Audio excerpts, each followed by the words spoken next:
వ్యాపారికి తన 45 సంవత్సరాల వయసులో హఠాత్తుగా అతని భార్య మరణించింది. అతని బంధువులు స్నేహితులు తన రెండో వివాహం చేసుకుని స్థిరపడమని పరిపరి విధాలు చెప్పి చూశారు. కానీ తనకు తన భార్య తీపి బహుమతిగా ఓ కుమారుడు ఉన్నాడని, వాళ్ళని సక్రమంగా పెంచి పెద్ద చేయాలని, వాడి అభివృద్ధి తన ధ్యేయమని చెప్పి ఎవరు నొచ్చుకోకుండా సున్నితంగా తిరస్కరించాడు.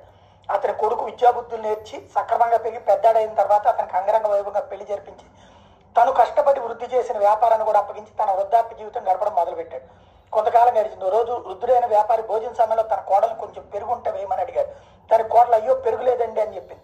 అప్పుడే లోపలికి వస్తున్న కొడుకు ఆ సంభాషణ విన్నాడు. భోజనం పూర్తి చేసి తండ్రి వెళ్ళిపోయిన తర్వాత కొడుకు కోడలు భోజనానికి కూర్చున్నారు. వారి భోజనంలో సరిపడినంత పెరుగు ఉండడం కొడుకు గమనించాడు.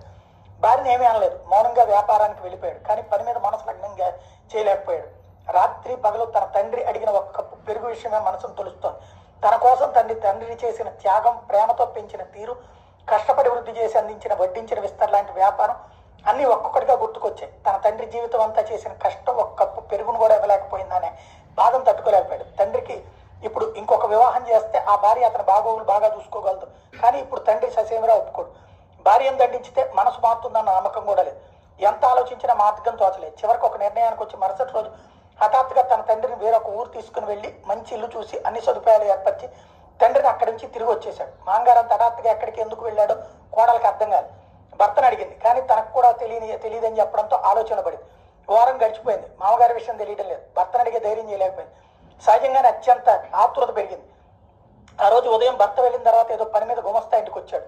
కోడలు మామగారి గురించి ఆరాధిస్తుంది. ఏమోనమ్మా ఏం జరిగిందో తెలియదు కానీ పెద్ద ఆయన గారు పెళ్లి చేసుకోబోతున్నారని, ఏర్పాట్లు పూర్తయ్యాయని, వ్యాపారాన్ని కూడా తనే చూసుకుంటారని, ఆయన కొత్త కాపురం ఇంట్లోనే ఉంటారని, కొడుకు తన కాపురాన్ని ఒక అద్దె ఇంటిలోనికి మార్చబోతున్నారని అందరూ చెప్పుకుంటున్నారని గుమస్తా చెప్పిన విషయం విని నివ్వెరపోయింది.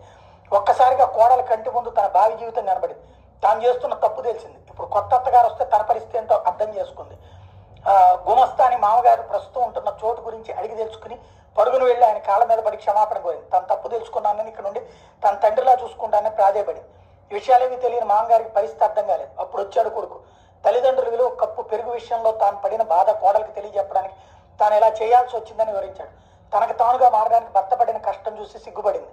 ఇది ఇప్పుడు వృద్ధాప్యంలో ప్రస్తుతం చేయాల్సింది బాధ్యత ఎవరిది అన్నదే తేల్చుకోవాల్సింది.